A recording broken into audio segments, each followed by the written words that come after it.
માટે એક મિશનની જાહેરાત કરતા મને આનંદ થઈ રહ્યો છે. આ પંચવર્ષીય મિશનથી કપાસની ઉત્પાદકતામાં વધારો થશે અને તેમાં સુધારો કરવામાં મદદ મળશે અને કપાસની વધુ લાંબા રેસાઓવાળી જાતને પેદા કરવામાં વધારો થશે. ખેડૂતોને શ્રેષ્ઠ સહાયતા પૂરી પાડવામાં આવશે અને 5 સિઝન પ્રમાણે ખેડૂતોની આવક વધારવામાં પણ મદદ મળશે અને ભારતના જે પરંપરાગત વસ્ત્ર ક્ષેત્ર છે તેમાં નવો પ્રાણ ફૂંકાશે અને ખેડૂતોને મદદ મળશે. ખેડૂત ક્રેડિટ કાર્ડની મદદથી તેમને 7.7 કરોડ ખેડૂતો માછીમારોને ટૂંકા અવધિની ધિરાણ મળે છે અને સબસિડી અંતર્ગત કિસાન ક્રેડિટ કાર્ડ માધ્યમથી લેવામાં આવનાર ધિરાણની સીમા 3 લાખથી વધારીને 5 લાખ કરી દેવામાં આવશે. આસામમાં યુરિયા સંયંત્રની શરૂઆત કરવામાં આવશે. યુરિયા ઉત્પાદનમાં આત્મનિર્ભરતા માટે પૂર્વ વિસ્તારમાં જે નિષ્ક્રિય પડેલા કારખાના છે તેને ફરીથી શરૂ કરવામાં આવશે. યુરિયાના ઉત્પાદનમાં વધારો કરવા માટે આસામમાં 12.7 લાખ મેટ્રિક ટનની ઉત્પાદન ક્ષમતાવાળું એક કારખાનું સ્થાપવામાં આવશે. 1.5 લાખ ગ્રામીણ પોસ્ટ ઓફિસોમાં જે પોસ્ટમેન છે તેના એક વિશાળ નેટવર્કની મદદથી ગ્રામીણ અર્થવ્યવસ્થાને મદદ કરવા માટે તેમને તૈયાર કરવામાં આવશે. તેનું વિવરણ પરિશિષ્ટ કમાં આપવામાં આવ્યું છે. ભારતીય પોસ્ટને લોજિસ્ટિક સંગઠનના રૂપમાં બદલવામાં આવશે, જેનાથી નવા ઉદ્યમકારો, મહિલાઓ, સ્વસહાયતા જૂથો, સૂક્ષ્મ, લઘુ અને મધ્યમ ઉદ્યમો તથા મોટા સંગઠનોની જે જરૂરિયાતો છે તેની પૂર્તિ થશે. એમસીડીસીને સહાયતા સહકારી ક્ષેત્ર માટે એનસીડીસીના ધિરાણ કાર્યો માટે સહાયતા આપવામાં આવશે. બીજા એન્જિનના રૂપમાં સૂક્ષ્મ, લઘુ અને મધ્યમ વર્ગના જે ક્ષેત્રો છે તેની તરફ હું વધી રહી છું, જેનાથી 5.7 કરોડ એમએસએમઈ પર ધ્યાન આપવામાં આવશે અને તેની સેવાઓનો સમાવેશ છે. એમએસએમઈના વર્ગીકરણનું જે છે તેમાં સંશોધન કરવામાં આવ્યું છે. આપણા વિનિર્માણમાં 36% યોગદાન આપનારા 1 કરોડથી વધુ નોંધાયેલા એમએસએમઈ સાથે મળીને ભારતને એક વૈશ્વિક નિર્માણ કેન્દ્ર બનાવવામાં મદદ કરશે. આ એમએસએમઈ પોતાના ગુણવત્તાપૂર્વક ઉત્પાદનો સાથે આપણા નિર્યાતમાં 45%નું યોગદાન આપી રહ્યા છે.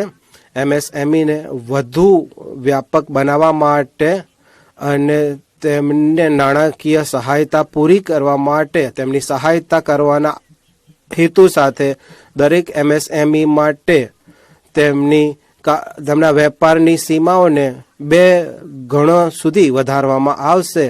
તેનાથી તેમને મોટા ઉદ્યમી બનવા માટે અને આપણા યુવાનો માટે રોજગારી સર્જન કરવા માટેની તક મળશે. ગેરંટી કવર સાથે ધિરાણની ઉપલબ્ધતામાં પર્યાપ્ત વૃદ્ધિ કરવામાં આવશે. નાના અને સૂક્ષ્મ ઉદ્યોગો માટે 5 કરોડથી 10 કરોડની સંખ્યા કરવામાં આવશે, જેનાથી 1.5 લાખ કરોડનું વધારાનું ધિરાણ ઉપલબ્ધ કરાવવામાં આવશે. બીજું, નવા સ્ટાર્ટઅપ્સ માટે 10 કરોડથી વધારીને 20 કરોડ કરવામાં આવશે, જેમાં આત્મનિર્ભર ભારત માટે મહત્વપૂર્ણ 27 ક્ષેત્રોમાં ધિરાણ માટે જે ગારંટી શુલ્ક છે તેને ઘટાડીને 1% કરવામાં આવશે અને એમએસએમઈ જે શ્રેષ્ઠ રીતે કાર્ય કરી રહ્યા છે તેમના માટે 30 કરોડ સુધીનું લાંબા ગાળાનું ધિરાણ આપવામાં આવશે. નાના ઉદ્યોગો માટે ક્રેડિટ કાર્ડ આપવામાં આવશે. 5 લાખની મર્યાદા સુધી ક્રેડિટ કાર્ડ નાના ઉદ્યોગો માટે શરૂ કરવામાં આવશે. પહેલા વર્ષમાં 10 લાખ કાર્ડ વહેંચવામાં આવશે. સ્ટાર્ટઅપ્સ માટે આર્થિક આયોજન. સ્ટાર્ટઅપ્સ માટે એઆઈએફને 91,000 કરોડથી વધુની પ્રતિબદ્ધતાઓ પ્રાપ્ત થઈ છે. તેને 10,000 કરોડના સરકારી અંશદાનથી સ્થાપિત કોષની સહાયતા પ્રાપ્ત છે અને 10,000 કરોડ નવા અંશદાન સાથે નિધિઓના નવા કોષની સ્થાપના કરવામાં આવશે.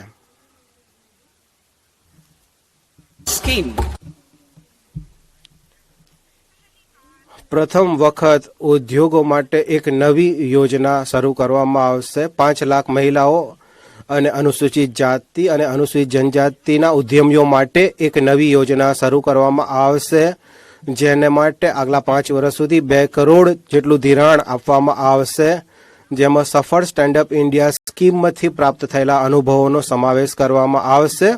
ઉદ્યમશીલતા અને ઓનલાઈન નિર્માણ અને તાલીમ કાર્યક્રમનો સમાવેશ કરવામાં આવશે. સમસઘન ક્ષેત્રો માટે રોજગાર અને ઉદ્યમશીલતાના પ્રયાસોને વધારવા માટે અમારી સરકાર વિશિષ્ટ નીતિગત અને સહાયક ઉપાયો કરશે. ભારતના ફૂટવેર અને ચામડા ક્ષેત્રમાં ગુણવત્તા અને પ્રતિસ્પર્ધા વધારવા માટે એક નવી યોજના શરૂ કરવામાં આવશે. તે સ્કીમમાં ચામડું અને ફૂટવેર, તેના ઉપરાંત જે ચામડા વગરના પણ જે ફૂટવેર છે તેને માટે ડિઝાઇન અને તેનું નિર્માણ અને તેના મશીનો માટે સહાયતા પૂરી પાડવામાં આવશે. આ યોજના થકી 22 લાખ વ્યક્તિઓને રોજગાર મળવાની સંભાવના છે અને 4 લાખ કરોડ રૂપિયાનો વેપાર થશે અને 1.1 લાખ કરોડથી વધુની નિકાસ થવાની અપેક્ષા છે. રમકડા ક્ષેત્ર માટે પણ ઉપાય કરવામાં આવશે. રાષ્ટ્રીય રમકડા કાર્ય યોજના આધારિત આપણે ભારતને એક વૈશ્વિક રમકડાના ક્ષેત્રમાં આગળ લાવવા માટે એક યોજનાની શરૂઆત કરીશું. આ યોજનામાં ક્લસ્ટરો અને કૌશલ અને એવા ઇકોસિસ્ટમની વિકાસ કરવામાં આવશે, જેના પરિણામ સ્વરૂપ ઉચ્ચ ગુણવત્તાના નવા રમકડા બનાવવામાં આવશે, જે મેક ઇન ઇન્ડિયા એક બ્રાન્ડનું પ્રતિનિધિત્વ કરશે. ખાદ્ય પ્રસંસ્કરણ માટે પણ સહાયતા પૂરી પાડવામાં આવશે. પૂર્વોત્તર વિસ્તાર માટે અમારી પ્રતિબદ્ધતા છે. તેની સાથે સાથે બિહારમાં રાષ્ટ્રીય સંસ્થાન સ્થાપિત કરવામાં આવશે. આ સંસ્થાનમાંથી સમગ્ર પૂર્વ વિસ્તારમાં ખાદ્ય પ્રસંસ્કરણના જે કાર્યકલાપ છે તેને વધારો મળશે અને તેના પરિણામ સ્વરૂપ ખેડૂતોના ઉત્પાદનના મૂલ્યોમાં વૃદ્ધિ થશે અને તેમની આવક વધશે અને યુવાનોને કૌશલ લગતી તાલીમ, ઉદ્યમશીલતા અને રોજગારના અવસરો પ્રાપ્ત થશે. વિનિર્માણ મિશન મેક ઇન નિર્માણને આગળ વધારશે.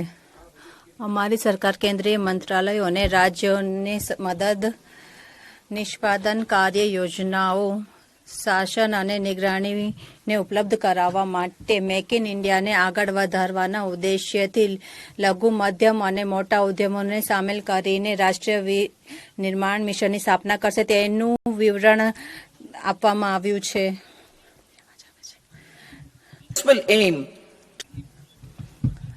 આનો જે જળવાયુ અનુકૂળ વિકાસને ધ્યાનમાં રાખીને મિશન સ્વચ્છ પ્રૌદ્યોગિકની મદદ પ્રદાન કરશે. તેનો ઉદ્દેશ્ય ઘરેલું મૂલ્યવર્ધનમાં ઇલેક્ટ્રોલાઇઝર, વિન્ટર વન અને બધા વોલ્ટેજવાળા ટ્રાન્સમિશનને ગ્રીડ ઇકોસિસ્ટમ તૈયાર કરવાનું રહે છે. ત્રીજા એન્જિનના રૂપમાં રોકાણ. હવે હું ત્રીજા એન્જિનના રૂપમાં નિવેશની તરફ આગળ વધું છું. તેમાં લોકોમાં રોકાણ, અર્થવ્યવસ્થામાં રોકાણ અને નવાચારમાં રોકાણ સામેલ છે. લોકોમાં રોકાણ, આંગણવાડી અને પોષણ સક્ષમ આંગણવાડી અને પોષણ 2.0 કાર્યક્રમ દેશભરમાં 8 કરોડથી વધારે બાળકો 1 કરોડ ગર્ભવતી મહિલાઓ અને સ્તનપાન કરાવનાર મહિલાઓ અને આકાંક્ષી જિલ્લાઓ અને પૂર્વોત્તર ક્ષેત્રમાં લગભગ 20 લાખ કિશોરીઓને પોષણ સંબંધિત મદદ પ્રદાન કરે છે. આ પોષણ સંબંધિત મદદ માટે લાગત માપદંડોને સમુચિત રૂપથી વધારવામાં આવશે.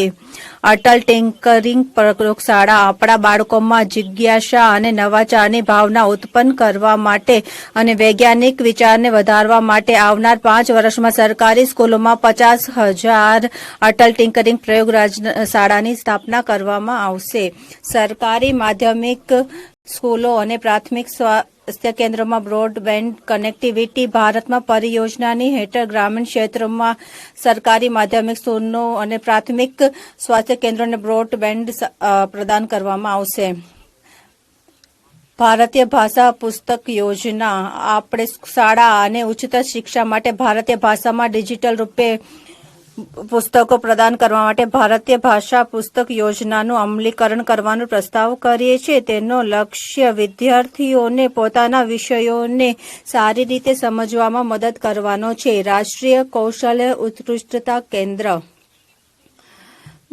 જુલાઈ 2024ના બજેટમાં ઘોષણા કરવામાં આવેલ પહેલુઓની દિશામાં કાર્ય કરીને વૈશ્વિક વિશેષજ્ઞ યોગ્યતા અને ભાગીદારી સાથે 5 રાષ્ટ્રીય ઉત્કૃષ્ટતા કેન્દ્રોની સ્થાપના કરવામાં આવશે. એટલે make for India, make for the world વિનિર્માણ માટે જરૂરી કૌશલ્યોની સાથે આપણા યુવાઓને સુસજ્જિત કરી શકે. તેમાં ભાગીદારીમાં પાઠ્યક્રમ ડિઝાઇન, તાલીમની સમીક્ષાને સામેલ કરવામાં આવશે.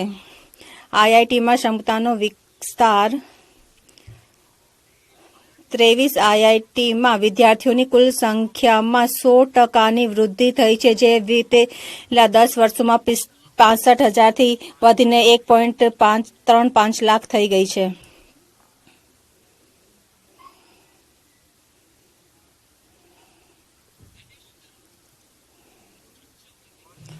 વર્ષ 2014 પછી શરૂઆતમાં કરવામાં આવેલ 5 આઈઆઈટીઓમાં અવસંરચનાનું સંરક્ષણ કરવામાં આવશે. એટલે 6,500 વધારે વિદ્યાર્થીઓ માટે શિક્ષણને સુવિધાજનક બનાવવામાં આવી શકાય.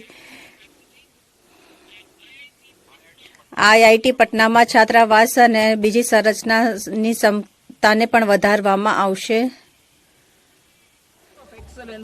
In artificial intelligence for education शिक्षा हेतु will be set up with a total outlay of 500 crores. Expansion of medical શિક્ષા હેતુ education. એઆઈમાં ઉત્કૃષ્ટતા કેન્દ્ર 2023માં undergraduate કૃષિ, સ્વાસ્થ્ય અને ધાર્મિક ક્ષેત્ર માટે